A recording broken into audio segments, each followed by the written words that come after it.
नमस्कार दोस्तों, मैं रोहित आपका स्वागत करता हूं आपके अपने channel study with Alice Alex पर। और आप जानते हैं, हम अपने चैनल के माध्यम से यूपी पीसीएस प्री 2024 की तैयारी करा रहे हैं। और इसी कड़ी में आगे जुड़ते हुए आज का हमारा एक और इम्पोर्टेंट वीडियो हो जाएगा, और ये हो जाएगा भारत की प्रागैतिहासिक संस्कृतियों से। और ये इंपॉर्टेंट टॉपिक हो जाता है क्योंकि इससे काफ़ी क्वेश्चन आपकी परीक्षा में पूछे जाते हैं।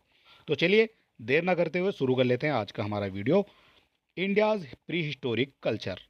और यहाँ देखेंगे हम, ये सारे क्वेश्चन आपकी परीक्षा के लिए हो जाते हैं इंपॉर्टेंट, यहाँ से आपके क्वेश्चन पूछे जाते हैं। और आज का हमारा पहला क्वेश्चन हो जाता है, सही कालक्रम में व्यवस्थित कीजिए। इनको व्यवस्थित करना है सही कालक्रम के अनुसार। ये कुछ खोज हैं जो आपको दिखाई गई हैं, ये जमाव से जो है खोज आपसे पूछी गई हैं। कौन सी खोज हो जाती है सबसे पहले, ये आपसे पूछा गया है। तो सबसे पहले आपकी हो जाती है सिंगावल खोज, ये आपके 1 नंबर पे आ जाती है। सबसे पहले सिंगावल खोज आ जाती है, इसके बाद आपकी आ जाती है पटवारा जमाव। पटवारा जमाव के बाद आपकी आ जाती है बागोर जमाव, और 4 नंबर पे आपके आ जाती है सबसे बाद में खेतेंसी जमाव। ठीक है, ये खोज होती हैं और ये किसके द्वारा की गई हैं, तो ये विलियम और कीथ रॉयस के द्वारा की गई हैं। ठीक है, इनको उजागर किया था इन्होंने, और ये इनका जो क्रम है वो इस तरह से हो जाता है। ठीक है, और ये दिया गया है 4 1 3 2, तो 4 1 3 2 दिया गया है आपका ऑप्शन नंबर बी में। ठीक है, ये आपको याद रखना है। इस तरह से जो है आपके क्वेश्चन पूछे जाते हैं, और ये काफ़ी डीप क्वेश्चन पूछा गया है, और ये क्वेश्चन आपसे यूपी पीसीएस में ही पूछा गया है। निम्न पूर्व पाषाण काल के मानव के बारे में निम्नलिखित में से कौन सा तथ्य सही है। कौन सा तथ्य सही हो जाएगा, ये आपको बताना है। इसका जो करेक्ट आंसर हो जाता है, ये हो जाता है वह कोर उपकरणों का प्रयोग करते थे। जो भी आपके पूर्व पाषाण काल के मानव थे वो कोर उपकरणों का प्रयोग करते थे, और इसके बारे में हम आपको बताएंगे किस तरह के जो है उपकरण प्रयोग करते थे। तो ये कुछ उपकरण दिखाए गए हैं, इस तरह से आप देख सकते हैं। इस तरह के उपकरणों का ये प्रयोग करते थे शिकार करने के लिए। ठीक है, यहाँ आप देख सकते हैं किस तरह के ये औजार हो जाते हैं। ठीक है, इसी वजह से कहा जाता है जो आपका पाषाण युगीन मानव था वो आपका शिकार पर निर्भर होता था। ठीक है, इन चित्रों के माध्यम से आप समझ सकते हैं पाषाण कालीन जो मानव था वो आपका निर्भर हो जाता है शिकार पर। ठीक है, और उसको आखेटक भी कहा जाता था। पाषाण कालीन मानव का मुख्य धंधा क्या था, ये क्वेश्चन कई बार आपकी परीक्षाओं में देखा गया है। और पूर्व पाषाण कालीन जो मानव का मुख्य धंधा था ये आपका हो जाता है शिकार खेलना। और शिकार खेलना ये भी आपकी परीक्षा में पूछा जा सकता है, और इसको आखेटक भी कहा जाता है। ठीक है, आखेटक कहा जाएगा शिकार खेलने को। ठीक है, यहाँ से भी आपका क्वेश्चन पूछा जाएगा, और यहाँ हम समझाने की कोशिश करेंगे इमेज के माध्यम से। ये हो जाता है, इसको आखेटक कहा जाएगा, और इस तरह से जो है ये शिकार करते थे पूर्व पाषाण कालीन मानव। ठीक है, इस तरह से ये होते थे, कपड़े इनके पास नहीं होते थे। सिहावल एक पुरा स्थल है, सिहावल जो है एक पुरा स्थल है, ये कहाँ पर हो जाएगा, किस तरह से हो जाएगा, तो ये हो जाता है निम्न पूर्व पाषाण संस्कृति का सिहावल एक पुरा स्थल हो जाता है। और यहाँ बात करेंगे पुरा पाषाण काल के स्थल के बारे में। तो पुरा पाषाण कालीन संस्कृति के अवशेष सोहन नदी घाटी, बेलन नदी घाटी, नर्मदा नदी घाटी और भोपाल के पास भीमबेटका नामक चित्रित शैल श्रेय से प्राप्त हुए हैं। निम्नलिखित में से किस क्षेत्र में पुरा पाषाण काल, मध्य पाषाण काल और नव पाषाण काल के अवशेष एक क्रम में पाए गए हैं। एक क्रम में पाए जाते हैं आपके पुरा पाषाण काल के, मध्य पाषाण काल के और नव पाषाण काल के साक्ष्य। वो कौन सा हो जाता है वो ये आपको बताना है। तो ये हो जाती है आपकी बेलन घाटी। बेलन घाटी से पाए गए हैं आपके पुरा पाषाण काल, मध्य पाषाण काल और नव पाषाण काल के साक्ष्य। और ये हो जाता है आपका बेलन घाटी। ठीक है, बेलन घाटी आप देख सकते हैं, इस तरह से जो है वह साक्ष्य पाए गए हैं। ये आपका बेलन घाटी की एक जो है मातृ देवी की मूर्ति हो जाती है जो वहाँ से मिली है, लेकिन अब जो है ये ठीक हालत में नहीं है। बेलन घाटी क्षेत्र सोनभद्र जिले के घोरावल ब्लॉक के अंतर्गत स्थित है, और यह भारतीय उपमहाद्वीप का एकमात्र ऐसा क्षेत्र है जहाँ से तीनों चरणों के प्रमाण मिले हैं। ठीक है, एकमात्र ऐसा हो जाता है जहाँ से तीनों चरणों के प्रमाण मिले, और यहाँ से पाषाण युग के क्रमिक विकास को बताया गया है। ठीक है, क्रमिक विकास की बात करते हैं, ये आपका हो जाता है बेलन घाटी में, और बेलन घाटी हो जाती है आपकी सोनभद्र जिले में। बेलन घाटी से हर बार आपकी परीक्षाओं में क्वेश्चन पूछा जाता है। भारत में प्रागैतिहासिक मानव का प्राचीनतम जीवाश्म निम्नलिखित में से किस स्थान से मिला है। किस स्थान से मिला है ये आपको बताना है। तो ये हो जाता है आपका हथनोरा। आपसे पूछा गया भारत में प्रागैतिहासिक मानव का प्राचीनतम जीवाश्म मिला है, तो ये मिल जाता है हथनोरा से। और यहाँ बात करेंगे हथनोरा के बारे में, तो हथनोरा कहाँ स्थित हो जाता है। तो हथनोरा आपका हो जाता है मध्य प्रदेश में। और ये कुछ जो है महत्वपूर्ण भारत के पुरापाषाण कालीन स्थल दिए गए हैं। और ये हो जाता है सबसे पहले पहलगांव। तो पहलगांव ये आपका कश्मीर में हो जाता है। यहाँ से भी आपके क्वेश्चन पूछे जाते हैं। पोतवार की बात करेंगे, ये आपका हो जाता है पंजाब पाकिस्तान में। हथनोरा मध्य प्रदेश में हो जाता है, काफ़ी क्वेश्चन पूछे जाते हैं यहाँ से। भीमबेटका मध्य प्रदेश में हो जाता है, और आदमगढ़ मध्य प्रदेश में। और लोहदा नाला ये आपका उत्तर प्रदेश में हो जाता है। ठीक है, इनसे आपके क्वेश्चन पूछे जाते हैं। होमो इरेक्टस का एक कपाल निम्न में से किस स्थल से प्राप्त हुआ है? एक कपाल प्राप्त हुआ है होमो इरेक्टस का, ये कहाँ से प्राप्त हुआ है? तो ये हो जाता है नर्मदा घाटी में हथनोरा से। ठीक है, नर्मदा घाटी हथनोरा से प्राप्त हो जाता है होमो इरेक्टस का एक कंकाल। और ये क्वेश्चन भी आपसे प्री में ही पूछा गया है। और ये हो जाती है जो नर्मदा घाटी। नर्मदा घाटी बेसिन आप देख सकते हैं किस तरह से नर्मदा घाटी दिखाई गई है। और ये मध्य प्रदेश का जो है पार्ट हो जाता है। ठीक है, इस तरह से जो ये दिखाया गया है आपको पूरा पाषाणकालीन क्षेत्र ये हो जाता है। ठीक है, इतनी बात आपको समझ लेनी है। और इसमें कुछ क्षेत्र जो है ये आपका गुजरात का भी आ जाता है। ये हो जाता है आपका नर्मदा घाटी बेसिन। भारत में प्रथम पुरा प्रस्तरयुगीन औजार की खोज का, जिससे देश में प्राग ऐतिहासिक अध्ययन का रास्ता खुला, उसका श्रेय किसको जाता है? किसको श्रेय जाता है उसका ये आपको बताना है। तो ये हो जाते हैं आरबी फुट। आरबी फुट को श्रेय जाता है जो प्रस्तर युगीन औजार की खोज का। और बात करेंगे इनके बारे में, तो ये हो जाते हैं आपके रॉबर्ट्स फुट। रॉबर्ट्स ब्रसफुट को भारतीय प्राग ऐतिहासिक काल का जनक माना जाता है। और 1863 ईस्वी में रॉबर्ट्स ब्रसफुट ने सबसे पहले पूरा प्रस्तर युगीन प्रथम हैंड एक्स की खोज मद्रास के पल्लवपुरम स्थान से की थी। ये भी आपसे पूछा जा सकता है प्रथम खोज कहाँ से की थी। तो ये मद्रास का स्थान हो जाता है पल्लवपुरम।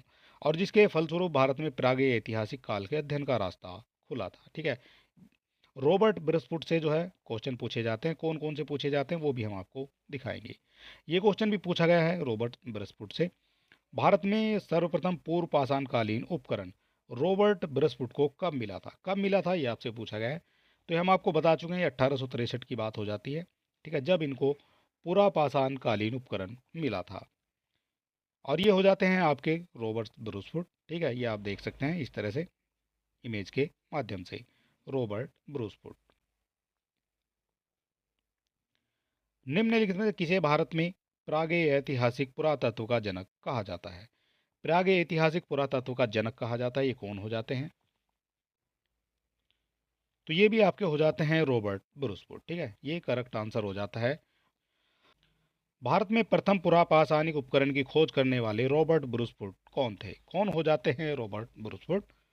ये हो जाते हैं आपके भूगर्भ वैज्ञानिक। भूगर्भ वैज्ञानिक हो जाते हैं रॉबर्ट ब्रूसफुट।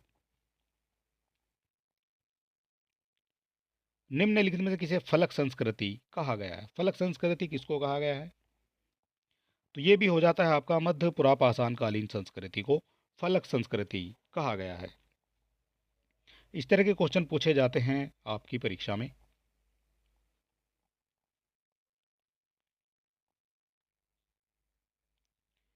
प्राचीनतम कलाकृतियों का प्रमाण संबंधित है। प्राचीन कलाकृतियों का प्रमाण संबंधित है, किससे संबंधित हो जाएगा? तो ये हो जाता है उच्च पुरापाषाण काल से संबंधित हो जाता है आपका प्राचीनतम कलाकृतियों का प्रमाण। ठीक है, उच्च पूर्व पाषाण काल से संबंधित हो जाएगा।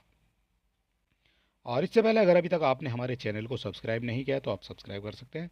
वीडियो को अपने दोस्तों में भी शेयर कर सकते हैं। और इसकी फ्री पीडीएफ पाने के लिए आप हमारे टेलीग्राम और व्हाट्सएप चैनल से जुड़ सकते हैं। दोनों के लिंक आपको डिस्क्रिप्शन में दे दिए गए हैं। उच्च पुरापाषाणकालीन युगीन हड्डी की बनी मातृ देवी की प्रतिमा कहाँ से प्राप्त हुई है?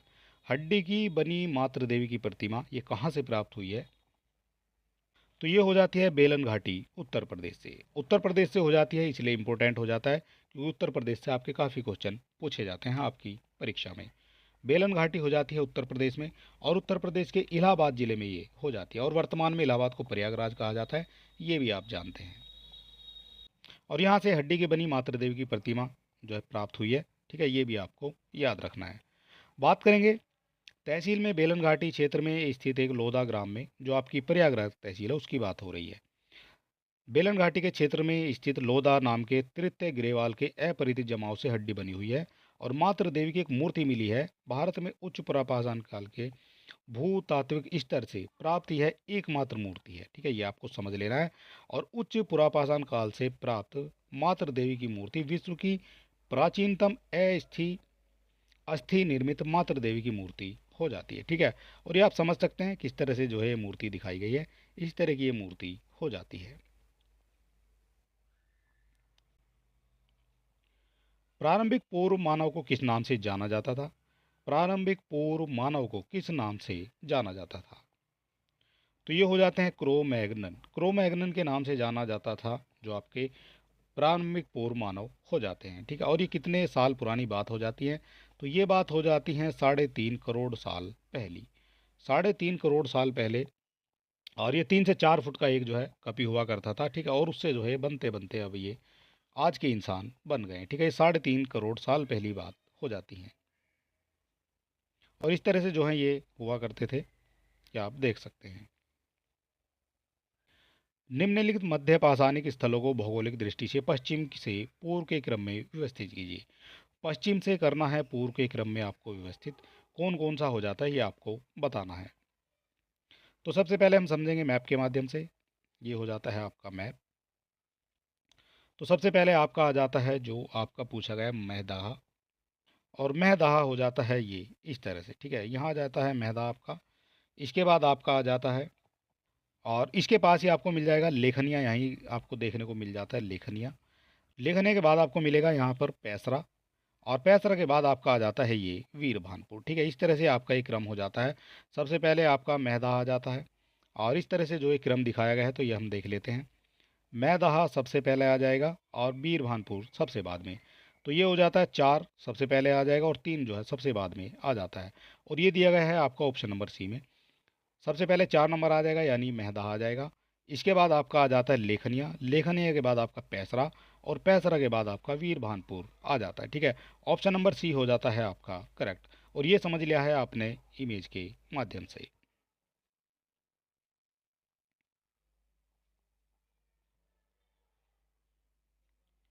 निम्नलिखित में किस भारतीय पुरातत्ववेत्ता ने पहली बार भीमबेटका गुफा को देखा और उसके शैल चित्रों के प्रागैतिहासिक ऐतिहासिक महत्व को खोजा था?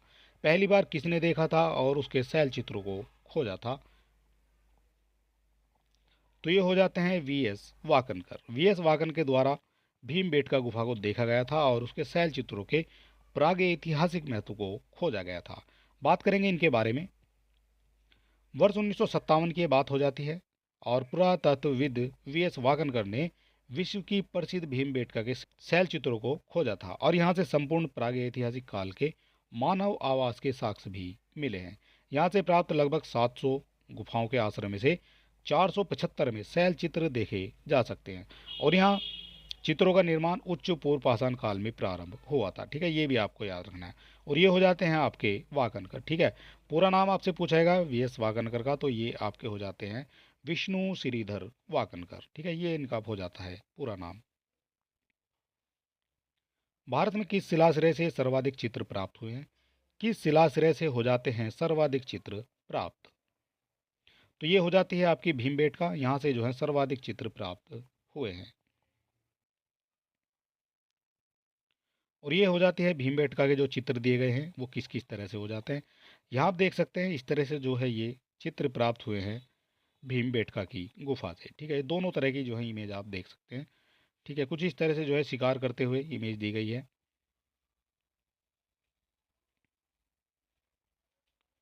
निम्नलिखित में कौन से स्थान अपने शैल चित्रों के लिए प्रसिद्ध हैं? शैल चित्रों के लिए प्रसिद्ध हो जाते हैं वो कौन कौन से हो जाते हैं? और इसमें आपका सबसे पहले आ जाती है भीमबेटका। भीमबेटका जो है ये प्रसिद्ध हो जाती है शैल चित्रों के लिए। और उसके बाद मिर्ज़ापुर भी आ जाता है, पंचमढ़ी में भी देखे गए हैं, और सुंदरगढ़ भी ये आ जाता है। इस तरह से चारों आपके ऑप्शन हो जाते हैं करेक्ट। ठीक है, सही उत्तर का आपको जो है चयन करना था, तो 1 2 3 4 ये आपके हो जाते हैं करेक्ट। ठीक है, सभी जगह पर ये शैल चित्रों के लिए प्रसिद्ध हो जाती हैं। उत्खनित प्रमाणों के अनुसार पशुपालन का प्रारंभ कहाँ हुआ था ये आपको बताना है। तो पशुपालन का प्रारंभ हो जाता है मध्य पाषाण काल में। मध्य पाषाण काल में हो जाता है पशुपालन का प्रारंभ। ठीक है, ये आपको याद रखना है। और ये पुरातात्विक साक्ष्यों के अनुसार पशुपालन का जो प्रारंभ माना जाता है ये आपका मध्य पाषाण काल में माना जाता है। और ये कब की बात है, तो ये आपकी 10,000 से और 6,000 ईसा पूर्व की बात हो जाती है। ठीक है, इतना भी आपको याद रखना है। 10,000 से और 6,000 ईसा पूर्व के बीच की बात हो जाती है, जब मध्य पाषाण काल चल रहा था। और यहाँ हम देखेंगे ये जो पशुपालन है किस तरह से ये आप देख सकते हैं। ठीक है, इमेज के माध्यम से आप देख सकते हैं सबसे पहले कुत्ते को पालतू बनाया गया था, और ये कुत्ता जो है एक भेड़िए की प्रजाति माना जाता है पाषाण काल के हिसाब से। पशुओं के पालने का प्रयास मध्य पाषाण काल से ही प्रारंभ हो चुका था, और नव पाषाण काल के लोगों ने सर्वप्रथम कुत्ते को पालतू बनाया था, जो शिकार में इनका सहयोग करता था।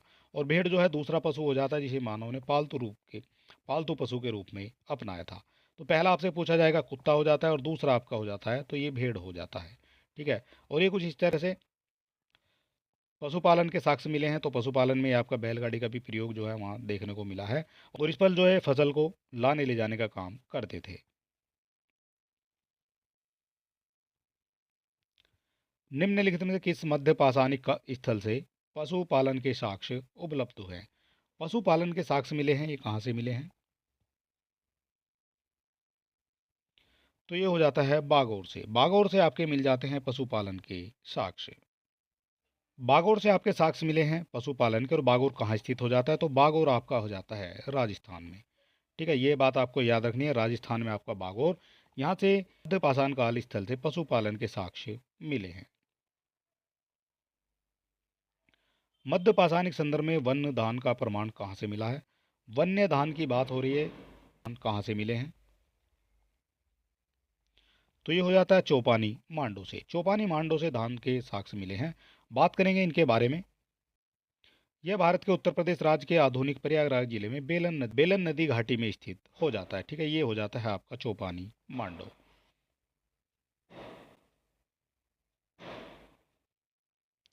सराय नाहर राय और महदा ये संबंधित है, किससे संबंधित हो जाते हैं आपके? सराय नाहर राय और महदा।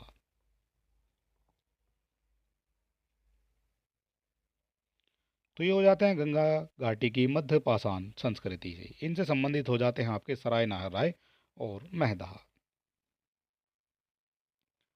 निम्नलिखित में से किस मध्य पाषाणिक स्थल से हड्डी के बने आभूषण प्राप्त हुए हैं? हड्डी के बने आभूषण प्राप्त हुए हैं, तो ये कहाँ कहाँ से प्राप्त हो जाते हैं? तो ये प्राप्त हो जाते हैं मेहदा से। और मेहदा के बारे में हम आपको बता चुके हैं कहाँ स्थित हो जाता है। तो मेहदा के बारे में बात करेंगे, पुरातात्विक संबंधी स्थल है, और उत्तर प्रदेश के प्रतापगढ़ जिले के पट्टी तहसील में स्थित ये हो जाता है। ये स्थान उत्तर प्रदेश से जुड़ा हुआ है, इसलिए इंपॉर्टेंट हो जाता है। यूपी पीसीएस में यहाँ से क्वेश्चन बनते हैं। और यहाँ सराय नाहर, चौपान मांडो, दमदम नाम के पाषाण युगीन संस्कृति के महत्वपूर्ण स्थल यहाँ स्थित हो जाते हैं। एक ही कब्र से 3 मानव कंकाल निकले हैं, ये कहाँ से निकले हैं? एक ही कब्र से 3 मानव कंकाल। तो ये हो जाता है दमदमा। ठीक है, दमदमा भी ये आपको उत्तर प्रदेश में हो जाता है, इसलिए आपके लिए इंपॉर्टेंट हो जाता है। एक ही कब्र से 3 मानव कंकाल निकले हैं, तो ये निकले हैं दमदमा से। और बात करेंगे दमदमा के बारे में। दमदमा उत्तर प्रदेश के प्रतापगढ़ जिले में एक मध्य पाषाण काल स्थल है, और इसकी खुदाई इलाहाबाद विश्वविद्यालय द्वारा 1982 में और 1987 के बीच में हुई थी। और दमदमा में इस खुदाई के दौरान कुल 41 मानव कब्रें मिली हैं। ठीक है, कितनी मिली हैं? तो 41 जो है मानव की कब्रें मिली हैं इस खुदाई के दौरान दमदमा में।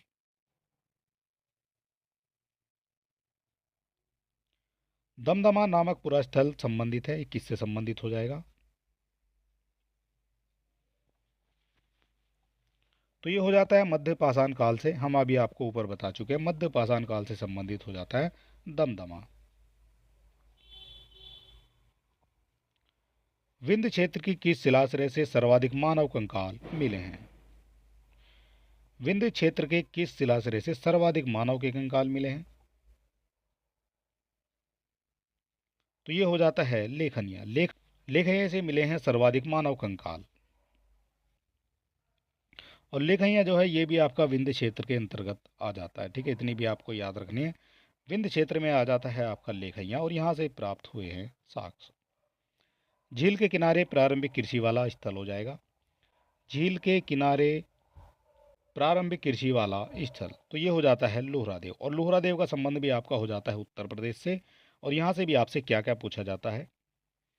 उत्तर प्रदेश के संत कबीर नगर जिले में स्थित लोहरादेव बखीरा झील के किनारे स्थित प्रारंभिक कृषि वाला साक्ष्य हो जाता है। और यहाँ से चावल की कृषि का प्राचीनतम साक्ष्य मिला है, जिसकी काल अवधि 8000 से 9000 ईसा पूर्व की मानी जाती है।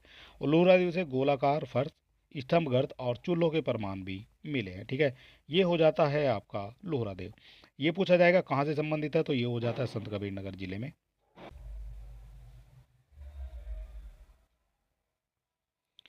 गंगा घाटी में धान की खेती का प्राचीनतम प्रमाण कहाँ से मिला है? गंगा घाटी की बात हो रही है। गंगा घाटी में धान की खेती का प्राचीनतम प्रमाण मिला है, तो ये मिला है आपका लोहरादेव से। ठीक है, लोहरादेव के बारे में हम आपको बता चुके हैं। ये संत कबीर नगर जिले में स्थित हो जाता है। सारे क्वेश्चन आपके लिए इंपॉर्टेंट हो जाते हैं, सारे क्वेश्चन आपकी परीक्षाओं में पूछे गए हैं। खादानों की कृषि सर्वप्रथम प्रारंभ हुई थी, ये कहाँ प्रारंभ हो जाती है? खादानों की कृषि नवपाषाण काल से संबंधित हो जाती है खादानों की कृषि। ठीक है, ये आपको याद रखना है। ये हो जाती है नवपाषाण काल में कृषि में परिवर्तन। ठीक है, इस तरह से जो है ये मेहनत करते हुए यहाँ आप देख सकते हैं किस तरह से जो है कृषि करते थे। राख के टीले किस क्षेत्र की नवपाषाणिक संस्कृति से संबंधित हो जाते हैं? राख के टीलों की बात की गई है, तो ये हो जाते हैं दक्षिण भारत में। और दक्षिण भारत में कहाँ हो जाएंगे? तो दक्षिण भारत में हो जाते हैं ये तमिलनाडु में।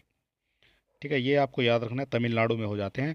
और इसमें जो भी आपके पशुपालन होता था, उसमें जो है आपके पशु बांधे जाते थे। जो मवेशी होते थे उनको एक स्थान पर बांधा जाता था, और वहाँ पर जो है उनका मल भी या गोबर उनका जो है वो इकट्ठा कर लिया जाता था, और उसमें इकट्ठा होने के बाद आग लगा दी जाती थी। ठीक है, तो इस तरह से वहाँ जो है राख के प्रमाण मिले हैं तमिलनाडु से।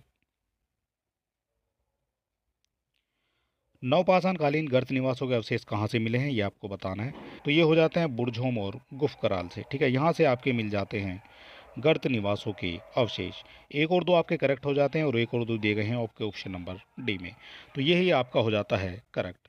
और ये कुछ इस तरह से आप देख सकते हैं, जो आपके गर्त आवास होते थे, जमीन के अंदर गड्ढों में घर बनाकर रहा जाता था, इसको जो है गर्त आवास कहा जाता है। और इसके साक्ष्य कहाँ से मिले हैं? तो ये आपके मिल जाते हैं कश्मीर से। गर्त निवास निम्न में से किस संस्कृति का विशिष्ट लक्षण हो जाता है? तो ये हो जाता है कश्मीर घाटी की नवपाषाणिक संस्कृति का। ठीक है, ये क्वेश्चन आपसे पहले ही पूछ लिया गया है। इस तरह के क्वेश्चन आपसे आपकी परीक्षाओं में पूछे जाते रहे हैं। मानव सावधानों में कुत्ते दफनाए गए थे, तो ये कहाँ दफनाए गए थे मानव सावधानों में? तो ये हो जाता है बुरझोम में। बुरझोम में मानव सावधानों में कुत्ते भी दफनाए गए थे। और बुरझोम में हमने आपको बता दिया, बुरझोम ये आपका हो जाता है कश्मीर में। ठीक है, इस तरह से जो है आप देख सकते हैं ये साक्ष्य मिले हैं कुत्ते के दफनाने के मानव के साथ में। निम्नलिखित में से किसी स्थान पर नवपाषाण स्तर पर गेहूं एवं जौ की खेती के सर्वप्रथम प्रमाण मिलते हैं? कहाँ से मिल जाते हैं सर्वप्रथम प्रमाण गेहूं और जौ की खेती के? तो ये हो जाता है मेहरगढ़।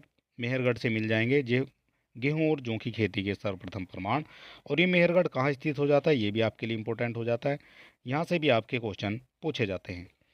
मेहरगढ़ वर्तमान में मेहरगढ़ पाकिस्तान के बलूचिस्तान प्रांत में बोलन दर्रे के निकट ये हो जाता है। ठीक है, यहाँ से आपको समझ लेना है, ये हो जाता है आपका मेहरगढ़।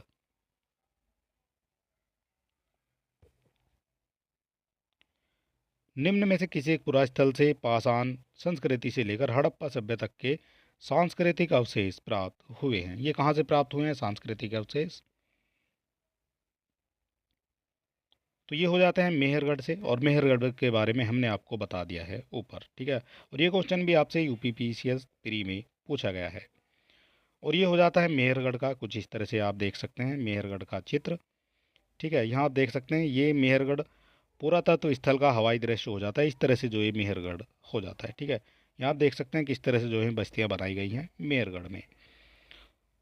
और ये हो जाती है मेहरगढ़ में बने जो आपके मिट्टी की ईंटों के मकान, मिट्टी की ईंटों के मकान बनाए गए थे मेहरगढ़ में। ठीक है, इस तरह से जो है वहाँ से ये मिले हैं।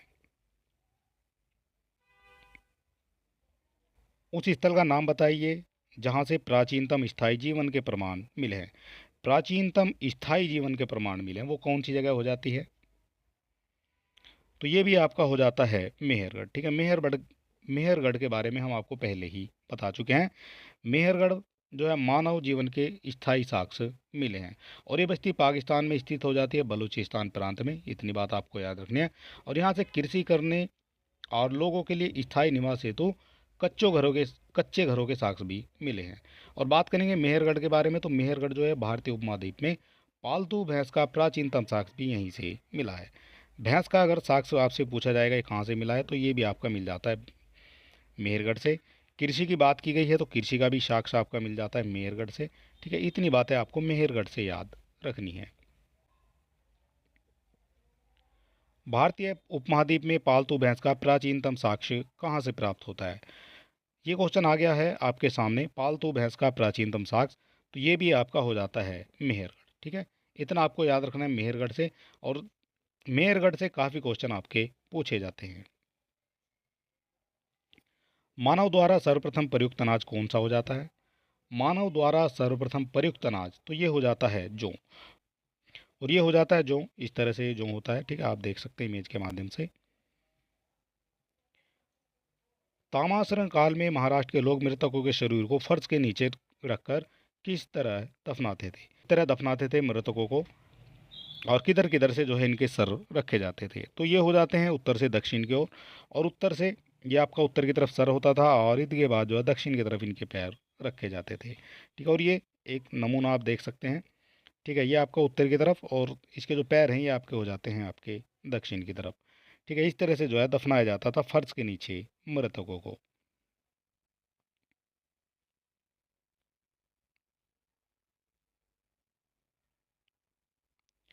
नवदा टोली किस राज्य में स्थित हो जाएगी? नवदा टोली आपसे पूछी गई किस राज्य में स्थित हो जाता है?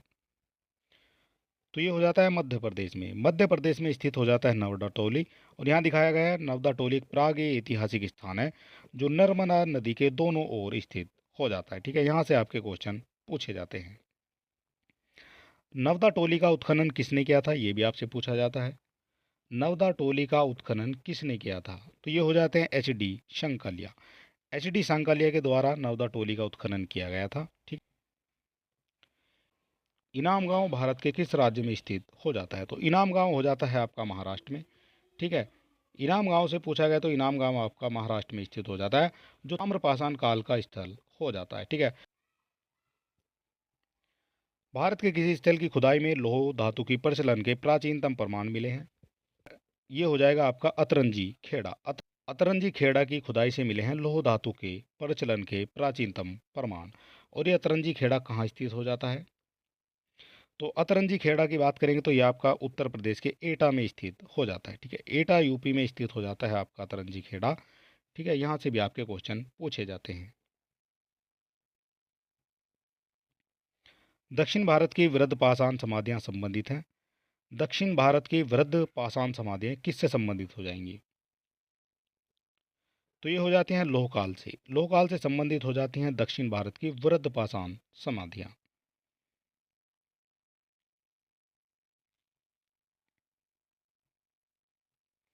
वृद्ध पाषाण स्मारकों की पहचान की गई है, ये कहाँ से की गई है?